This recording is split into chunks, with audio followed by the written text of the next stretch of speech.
അടിപ്പാത കഴിഞ്ഞ് വരുന്ന ഭാഗത്ത് ഇടതുവശത്തുള്ള ബിൽഡിംഗ് ഈ പറഞ്ഞ മാതിരി ഡിമോളിഷ് ചെയ്യാനായിട്ടാണ് വിജിലൻസിന്റെ റിപ്പോർട്ടിലുള്ള കാര്യങ്ങൾ. അതിന്റെ ആ നടപടിക്രമങ്ങളിൽ വീഴ്ച വരുത്തിയ AXC, നേരത്തെ പറഞ്ഞ പോലെ തന്നെ ഓവർസിയർ ബിൽഡിംഗ് ഇൻസ്പെക്ടർ എന്നറിയപ്പെടാം AK ഗോപി അന്നത്തെ സെക്രട്ടറി, അവർക്കെതിരെ ഡിപ്പാർട്ട്മെന്റൽ നടപടികൾ സ്വീകരിക്കാൻ റെക്കമെൻഡേഷൻസ് ആയിട്ടാണ് ആ റിപ്പോർട്ട് കൊടുത്തിട്ടുള്ളത്. അതിനെന്ത് സംഭവിച്ചെന്ന് അന്വേഷിക്കേണ്ടതൊക്കെ മാധ്യമങ്ങളാണ്. ഞാൻ വിചാരിക്കും നടപടി സ്വീകരിച്ചിട്ടുണ്ടായിരിക്കും 2010 കാലഘട്ടത്തിൽ. രണ്ടാമത്തെ കാര്യം, ട്രാംവേ റോഡിൻ്റെ വീതി അളന്നിട്ടുണ്ടോ? ആ വീതി കൃത്യമായ രീതിയിൽ അളക്കണം. അതുകൊണ്ടാണല്ലോ വലതുവശത്ത് AEO ഓഫീസിൻ്റെ മതിൽക്കെട്ട് പുറമ്പോക്ക് ഉള്ളത്. ഏതാണ്ട് ഒരു 8-10 അടിയോളം തന്നെ അതിൽ പുറമ്പോക്കുണ്ട്. അതിന് തൊട്ടപ്പുറത്ത് ഇപ്പോൾ ഒരു പുതിയ ഷോപ്പിംഗ് കോംപ്ലക്സ് വന്നു. ആ ഷോപ്പിംഗ് കോംപ്ലക്സ് പൊളിച്ച് കളഞ്ഞ മതിൽ കെട്ടിയിട്ടുണ്ട് അവിടെ. അപ്പോൾ ആ ലെവൽ കൃത്യമായിട്ട് നോക്കിയാൽ അറിയാം AEO ഓഫീസിൻ്റെ എൻക്രോച്ച്മെൻറ്റ്. അതുപോലെ തന്നെ സിവിൽ സ്റ്റേഷൻ്റെയും ആ എൻക്രോച്ച്മെൻറ്റ് റോഡിന് വീതി വരുമ്പോൾ എൻക്രോച്ച്മെൻറ്റ് വരില്ലേ? അപ്പോൾ അവിടെ എൻക്രോച്ച്മെൻറ്റ്സിൽ പൊളിച്ച് കളയണ്ടേ? അപ്പോൾ പിന്നെ ബെൽമത്തിലുള്ള സ്പേസ് അപ്പുറത്ത് കിട്ടും. അപ്പോൾ അതുപോലെ തന്നെ ഇപ്പുറത്തും ഇടതുവശത്തുണ്ട്. അളക്കുമ്പോൾ ട്രാംവേ റോഡിൻ്റെ വീതി കണ്ടെത്തി അത് പോയിന്റ് മാർക്ക് ചെയ്ത് അവിടെ നിന്ന് ദൂരപരിധി പാലിച്ച് ബെൽമോത്തിനുള്ള സംവിധാനം ചെയ്യണം. ഈ നിലവിൽ പണിതേക്കുന്ന അടിപ്പാതയുടെ ഇതുപോലെ അതിനുള്ള അപാകതകൾ പരിഹരിക്കാനായിട്ടും ഈ ശ്രീധരനെ പോലുള്ളവർ വന്നു കഴിഞ്ഞാൽ എന്തെങ്കിലും കൃത്യമായിട്ട് പ്ലാൻ ഉണ്ടാവും. ചെലവ് നല്ല പ്രഗത്ഭരെ കൊണ്ടുവന്നിട്ട് സ്റ്റഡി ചെയ്യണം. അതിനൊക്കെ കാത്തിരുന്ന് ആറ്റ്പാക്കിനെ അവരെ ഏൽപ്പിച്ച സമയങ്ങളെടുക്കും. ഇത് അടിയന്തര സ്വഭാവത്തിൽ ഇപ്പോൾ കോടതി ഓപ്പൺ ചെയ്താൽ എന്താ ജനങ്ങളുടെ സ്ഥിതി ഇവിടുത്തെ? അതിന് അടിയന്തര സ്വഭാവം യുദ്ധകാല അടിസ്ഥാനത്തിൽ നമ്മൾ അല്ലെങ്കിൽ ശ്രീധരനെ കിട്ടില്ലെന്നുണ്ടെങ്കിൽ നല്ല ടെക്നിക്കൽ എഞ്ചിനീയർ IIT-യിലത്തെ മദ്രാസിലെ ആൾക്കാർ എഞ്ചിനീയേഴ്സ് കൊണ്ടുവന്നിട്ട് ചെയ്യാവുന്ന സ്ഥലം, അവിടെ വെള്ളക്കെട്ടുണ്ടാവാത്ത മുനിസിപ്പൽ ഓഫീസ് നിൽക്കുന്ന സ്ഥലം നല്ല ഹൈറ്റ് ഉള്ള സ്ഥലമാണ്. മഴ പെയ്തൊന്നും കഴിഞ്ഞ വെള്ളപ്പൊക്ക കാലത്തൊന്നും അവിടെ വെള്ളം കയറിയില്ല. അടിയിൽ കൂടി നേരെ ട്രഷർ റൂമിലേക്ക് പോയിക്കൂടെ? അതിനുവേണ്ട എന്താണ് സയന്റിഫിക്കായിട്ട് ചെയ്യാവുന്ന കാര്യങ്ങൾ? ഇപ്പോൾ നമ്മൾ റെയിൽവേ സ്റ്റേഷൻ അടിയിലൊക്കെ കോൺക്രീറ്റ് പാളികൾ ഇങ്ങനെ തള്ളിയാണല്ലോ ബ്രിഡ്ജ് ഉണ്ടാക്കിയത്, പാലം അടിപ്പാത ഉണ്ടാക്കിയത്. എന്നതുപോലുള്ള സംവിധാനം നമ്മൾ അടിയന്തരമായി ചെയ്യണം.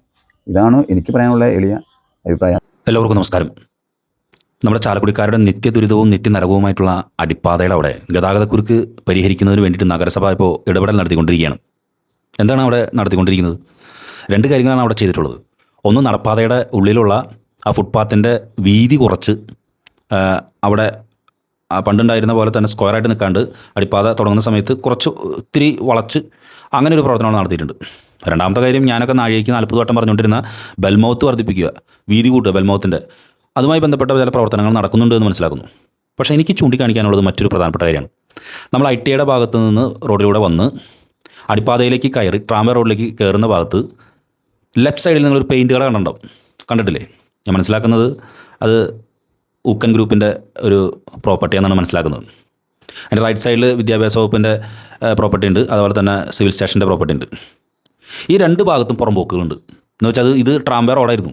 ട്രാംവേ റോഡിൻ്റെ 2 വശത്തും പുറമ്പോക്കുണ്ട്. റൈറ്റ് സൈഡിൽ ഓൾറെഡി വിദ്യാഭ്യാസ വകുപ്പ് കിട്ടാനുണ്ട് അവിടെ നിന്ന്, അതുപോലെ തന്നെ ഈ സിവിൽ സ്റ്റേഷൻ്റെ അവിടെ നിന്ന് എടുക്കാനുണ്ട്. ഇപ്പോൾ അവിടെ മെറ്റൽ കൊണ്ടിട്ട് അവിടെ അനുബന്ധ പ്രവർത്തനം നടത്തുന്നുണ്ട്. പക്ഷേ അവിടെ നിന്നും ആ പറയുന്ന ട്രാൻസ്ഫോമർ ഉൾപ്പെടെ ഇലക്ട്രിക് പോസ്റ്റുകൾ അവിടെ നിന്ന് മാറ്റിക്കഴിഞ്ഞാലാണ് അവിടെ വാഹനങ്ങൾക്ക് തിരിഞ്ഞു പോകാൻ പറ്റുള്ളൂ. അടിപ്പാത കഴിഞ്ഞ റൈറ്റ് സൈഡിൽ. ലെഫ്റ്റ് സൈഡിൽ സ്വാഭാവികമായിട്ടും പോട്ട ഭാഗത്തു നിന്ന് വരുന്ന ആശ്രമം ജംഗ്ഷൻ്റെ അവിടെ നിന്ന് സർവീസിലൂടെ വരുന്ന വാഹനങ്ങൾക്ക് ശരിക്കും പറഞ്ഞ് ഈ പെയിൻറ്റ് കടയുടെ അവിടെ എത്തിക്കഴിഞ്ഞാൽ നല്ലൊരു ബെൽമൗത്ത് അവിടെ കിട്ടും. നല്ലൊരു ബെൽമൗത്ത് കിട്ടും എന്ന് പറഞ്ഞിട്ടുണ്ടെങ്കിൽ അവിടെ പുറമ്പോക്കുണ്ട്. ട്രാംവേ പുറമ്പോക്ക് കഴിഞ്ഞിട്ട് ഏകദേശം നല്ല രീതിയിലാണ് ബെൽമൗത്ത് എടുക്കേണ്ടത്. ഇതുമായി ബന്ധപ്പെട്ട് ഈ കെട്ടിടവുമായി ബന്ധപ്പെട്ട് ഇത് ഡിമോളിഷ് ചെയ്യണമെന്നൊക്കെ പറഞ്ഞിട്ട് ഓർഡർ 2010 ഇറങ്ങിയിട്ടുള്ളതാണ്. 2010 കേട്ടോ. ഇനി അത് ചെയ്യാണ്ടിരിക്കുന്നവർക്കും എതിരെ നടപടി സ്വീകരിക്കണമെന്നൊക്കെ പറഞ്ഞ് ഓർഡർ ഇറങ്ങിയിട്ടുണ്ട്. എന്ത് നടപടിയാണ് ഈ ചാലക്കുടി നഗരസഭ അതുമായി ബന്ധപ്പെട്ട് ചെയ്തിട്ടുള്ളത്? ഇപ്പോഴും അവിടെ ബെൽമൗത്ത് ഉണ്ടാക്കണം നോക്കിയാൽ അവർ ആ കെട്ടി പുല്ലൊക്കെ വെച്ച് പിടിപ്പിച്ച ആ ബിൽഡിങ്ങിൻ്റെ, അതായത് ആ പെയിൻറ്റ് കടയുടെ ഫ്രണ്ടിൽ പുല്ലൊക്കെ വെച്ച് പിടിപ്പിച്ചാൽ അതൊക്കെ പുറമ്പോക്കാണ്. ആ ബിൽഡിംഗ് തന്നെ പ്രശ്നമാണ്.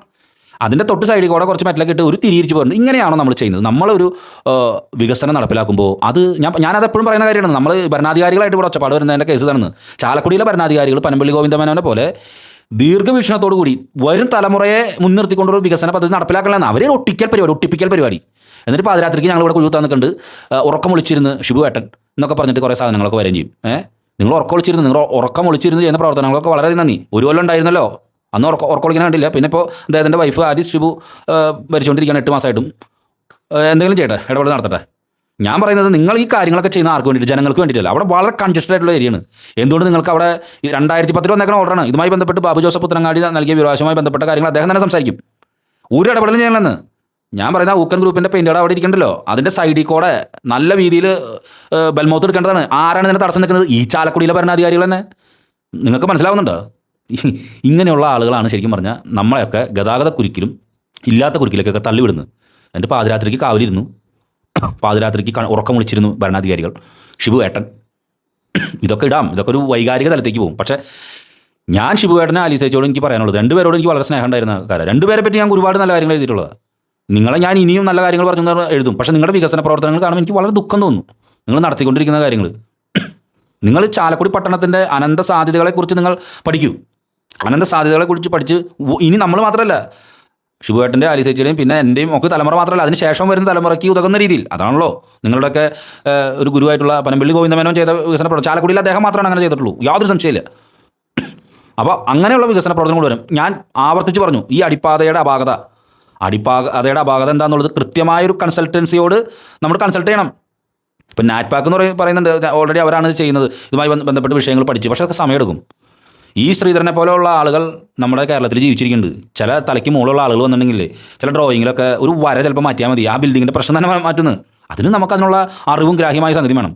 അദ്ദേഹത്തെ പോലെയുള്ള ആളുകളെ കൊണ്ടുവന്ന് ഈ അടിപ്പാതയിൽ എന്ത് ചെയ്യാൻ സാധിക്കും? കാരണം ഈ അടിപ്പാത എന്ന് പറഞ്ഞാൽ ചാലക്കുടി പട്ടണത്തിൻ്റെ ഏറ്റവും പ്രധാനപ്പെട്ട ഒരു വികസന മുഖമാണ്. അതിങ്ങനെ കിടക്കണോണ്ടാണ് ഈ പട്ടണത്തിലേക്ക് ആളുകൾക്ക് വരാൻ പറ്റുന്നില്ല. തെറി പറഞ്ഞിട്ട് വണ്ടിയുടെ ആക്സിലേറ്റർ കൂട്ടി ചുമരമ കയറ്റാനൊക്കെ പോണ സാഹചര്യം നിലനിൽക്കുന്നു. അപ്പോൾ അതെന്ത് ചെയ്യാൻ സാധിക്കും? അടിപ്പാതയുടെ എന്ത് ഈ ശ്രീധരനെ പോലുള്ള ആളുകൾ വന്നു കഴിഞ്ഞാൽ അദ്ദേഹത്തിന് പറയാൻ പറ്റും, ഇതിൽ എന്തെങ്കിലും കാശിൽ വെച്ച് വല്ല കാര്യമുണ്ടോ, എന്തൊക്കെ നടപ്പിലാക്കാൻ പറ്റും, എന്താണ് ഇവിടെ ചെയ്യേണ്ടത്, എന്തുകൊണ്ടാണ് ചാലക്കുടി നഗരസഭ അങ്ങനെ ഒരു കാര്യത്തിലേക്ക് പോകാത്തത്? ഇതാണ് ഞാൻ പറഞ്ഞത്. നമ്മൾ പിടിക്കുമ്പോൾ എന്തായിരുന്നാലും നല്ല കൊമ്പുമാനെ പിടിക്കുക, അല്ലാണ്ട് സൂപ്പർവൈസർമാരോട് അവിടെയൊക്കെ പോയി സംസാരിച്ചിട്ട് കാര്യമുണ്ടോ? ഇപ്പോൾ നാറ്റ്പാക്കൊക്കെ ഇത് നടത്തി വരുമ്പോൾ എത്ര സമയം പിടിക്കും? MLA ഇതിന് നേതൃത്വം കൊടുക്കണം, നഗരസഭാ ചെയർമാൻ ഈ വിഷയത്തിൽ കാര്യമായിട്ടുള്ള ഇടപെടണം. ഇപ്പോൾ ഞാൻ പറഞ്ഞത് ഈ ബെൽമൗത്ത് പുറമ്പോക്ക് അവിടെ നല്ലൊരു ബെൽമൗത്ത് കിട്ടി കഴിഞ്ഞിട്ടുണ്ടെങ്കിലേ ആ ഭാഗത്തുനിന്ന് ആശ്രമം അവിടുന്ന് സർവീസോട് കൂടി വരുന്ന വാഹനങ്ങൾക്ക് ഇവിടെ ഈ ഗതാഗത കുരുക്കിലേക്ക് പെടാണ്ട് സൈഡിലൂടെ ബെൽമൗത്ത് കൂടി നല്ല സുഖമായിട്ട് പോകാം. പക്ഷേ ആരിടപെടതിൽ? പൂച്ചയ്ക്ക് ആര് മണിയെട്ടെന്ന് പറഞ്ഞാൽ എല്ലാവരും വലിയ വലിയ സംഭവങ്ങൾ ആളുകളൊക്കെയാണ്. ഇതാണ് നമ്മുടെ ഒരു കൾച്ചറാണ്, നമ്മുടെ ഇവിടുത്തെ ഒരു സംഭവം. നമ്മൾ ഒരിക്കലും നമ്മുടെ കൊച്ചു കൺജസ്റ്റഡ് ആയിട്ടുള്ള വികസനങ്ങൾക്കാണ് കൂടുതൽ നമ്മൾ നേതൃത്വം കൊടുക്കുക. അതുകൊണ്ട് തന്നെ ഈ പട്ടണം കൂടുതൽ ചുരുങ്ങിക്കൊണ്ടിരിക്കുന്നു. ഇതിനൊരു വികസന സാധ്യതകൾ വേണ്ടേ? ഇത് നിസ്സാര പട്ടണമല്ല, കേരളത്തിൻ്റെ ഏറ്റവും നടുക്ക് കിടക്കുന്ന പട്ടണമാണ്. പുഴയും കരയും ചേർന്ന് കിടക്കുന്ന വിവിധങ്ങളായിട്ടുള്ള സാധ്യതകളുള്ളൊരു പട്ടണമാണ്. നിങ്ങൾ ഭരിച്ച് പനമ്പള്ളി ഗോവിന്ദമേനോന് ശേഷം ഇവിടെ എന്തുണ്ടായി, എന്ത് വന്നു? ഒന്നും വന്നിട്ടില്ല. ഇത് ഞാനത് പറയുമ്പോൾ എന്നെ LDF-കാരനാക്കാനും അല്ലെങ്കിൽ BJP-കാരനാക്കാനും ഇതൊക്കെ പരിശ്രമങ്ങൾ കുറേ നടക്കും, അല്ലെങ്കിൽ എന്നെ വക വരുത്താനോ എന്തൊക്കെ പരിപാടികൾ നടക്കും. ഞാനീ വിളിച്ച് പറയുന്നത്, എനിക്ക് ഷിബു ആലപ്പനോടോ ആലി ഷിബുനോടൊന്നും 1% പോലും ദേഷ്യമില്ല ഒരാളോടും. പക്ഷേ ഞാനിവിടെ ഈ ഏറ്റുമുട്ടുന്ന എവിടെയെന്ന് ഇങ്ങനത്തെ ഉള്ള കാര്യങ്ങൾ കാണും. ഇവിടെയൊക്കെ നിശബ്ദത പാലിക്കുമ്പോൾ അവിടെ ഇടപെടും.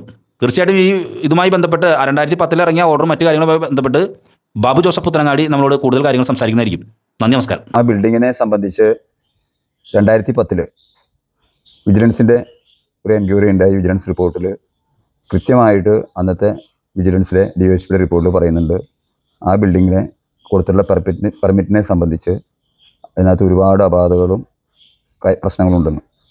ആ റിപ്പോർട്ടിൽ തന്നെ കൃത്യമായിട്ട് പറയുന്നു, ആ പെർമിറ്റ് ഉണ്ടാക്കിയെടുത്തതാണെന്നും ആ പെർമിറ്റ് ഉണ്ടാക്കിയതിനും നിർമ്മാണത്തിനും ഉത്തരവാദികളായിട്ടുള്ള അന്നത്തെ AXC ഗോപിനാഥൻ, കൃത്യമായിട്ടുള്ള പേര് പറഞ്ഞാൽ രാധാകൃഷ്ണൻ, അതുപോലെ തന്നെ അന്നുണ്ടായിരുന്ന ബിൽഡിംഗ് ഇൻസ്പെക്ടർ AK ഗോപി, അതുപോലെ അന്നത്തെ സെക്രട്ടറി, അവർക്കെതിരെ ഡിപ്പാർട്ട്മെൻ്റൽ നടപടികൾ സ്വീകരിക്കാൻ റെക്കമെൻഡ് ചെയ്തിട്ടാണ് ആ റിപ്പോർട്ട് പോയിട്ടുള്ളത്. ആ റിപ്പോർട്ടിൻ്റെ അടിസ്ഥാനത്തിൽ 2010 റിപ്പോർട്ട് സബ്മിറ്റ് ചെയ്യണം. അപ്പോൾ ബിൽഡിങ്ങിൽ വിജിലൻസ് അന്വേഷണം നടത്തിയാൽ ക്രമക്കേടുണ്ടെന്ന് കൃത്യമായിട്ട് മനസ്സിൽ പറഞ്ഞിട്ട് ഉണ്ടെന്നും ആ കെട്ടിടം ഡിമോളിഷ് ചെയ്യാനും അതിന് ഉത്തരവാദികളായ ഉദ്യോഗസ്ഥർ, ഞാൻ ഈ പേരെടുത്ത് പറഞ്ഞ ഉദ്യോഗസ്ഥരെ ശിക്ഷിക്കാനും വേണ്ടിയിട്ടുള്ളതാണ്. അതിന്മേൽ എന്ത് നടപടി ഉണ്ടായിരുന്നു, തുറ നടപടി സ്വീകരിച്ചു. ആ ബിൽഡിങ്ങിനെ സംബന്ധിച്ച് പത്രക്കാരെ മാധ്യമങ്ങൾ അന്വേഷിച്ചിട്ടുണ്ടോ എനിക്ക് അറിഞ്ഞുകൂടാ. 2010 ഇത് വന്നത്, റിപ്പോർട്ട് വന്നത്. Vigilance case file 2009. അപ്പോൾ അതിൻ്റെ റിപ്പോർട്ടായി വരുമ്പോഴേക്കും ഒരു കൊല്ലം പിടിച്ചല്ലോ. ആ റിപ്പോർട്ട് വളരെ വ്യക്തമായിട്ട് പറഞ്ഞിട്ടുണ്ട്. റിപ്പോർട്ട് ബെൽമൗത്ത് ചെയ്യുന്നത് ആരാ? നാഷണൽ ഹൈവേ ആണ്. അവർ എല്ലാ ബെൽമൗത്തുകളും നാട്ടുകാർക്ക് ഭംഗിയായിട്ട് പണിത് കൊടുക്കുന്നില്ല. പ്രധാനപ്പെട്ട ജംഗ്ഷനുകളിൽ, സൗത്ത് ജംഗ്ഷൻ, നോർത്ത് ജംഗ്ഷൻ സ്ഥലങ്ങളിലൊക്കെ അവർ ബെൽമൗത്ത് ഉണ്ടാക്കി പോകും. പിന്നെ ബെൽമൗത്തുള്ള സർവീസ് റോഡ് പൂർത്തിയാക്കിയില്ലെങ്കിൽ ആരുടെ ഉത്തരവാദിത്തം? നമ്മൾ, അതായത് മുനിസിപ്പാലിറ്റിയോ പഞ്ചായത്തോ നാഷണൽ ഹൈവേ അധികാരികളെ അറിയിക്കണം. അവർ വന്നപ്പോൾ തന്നെ ഇത് പ്രത്യേകിച്ച് ഇപ്പോൾ സീരിയസ് ആയിട്ടുള്ള റോഡ് ഈ റോഡായി കോടതി സമീക്ഷകളും മറ്റും വരുമ്പോൾ അപ്പോൾ നമ്മൾ റെക്കമെൻഡ് ചെയ്ത് നാഷണൽ ഹൈവേ ആവശ്യപ്പെട്ട നാഷണൽ ഹൈവേ തന്നെ ബെൽമൗത്തിന് വേണ്ട സംവിധാനങ്ങളും കാര്യങ്ങളും വളർന്ന് തിരുപ്പതി കാര്യങ്ങളും മാർക്ക് ചെയ്ത് പോയിന്റ് വെച്ച് തരും. അപ്പോൾ ബെൽമൗത്ത് ചെയ്യുമ്പോൾ ഈ ബിൽഡിങ്ങിന് പിന്നെ സ്ഥലം ഉണ്ടാവണേ. റാംബേ പ്രമുഖം കഴിഞ്ഞു ബാക്കി ബെൽമൗത്ത് വന്നു കഴിഞ്ഞാൽ അതിന് നടപടികൾ സ്വീകരിച്ചിട്ടുണ്ടോ? അങ്ങനെ ഒരു ഇടപെടൽ നടന്നാലാണ് അവിടെ ശരിക്കും പറഞ്ഞാൽ വാഹനങ്ങൾക്ക് സുഖകരമായിട്ട് പോകാനായിട്ട്. ബെൽമൗത്ത് വേണ്ടി പ്രധാനപ്പെട്ട റോഡായി കഴിഞ്ഞില്ലേ, നമ്മുടെ റെയിൽവേ സ്റ്റേഷൻ റോഡ്, സാക്ഷാ റെയിൽവേ സ്റ്റേഷൻ അടച്ചു കളഞ്ഞില്ലേ? അപ്പോൾ പിന്നെ ഉള്ള റോഡിന്, വരുന്ന റോഡിന് ഈ ബെൽമൗത്തിലില്ലാണ്ട് പറഞ്ഞിട്ട് കാര്യം.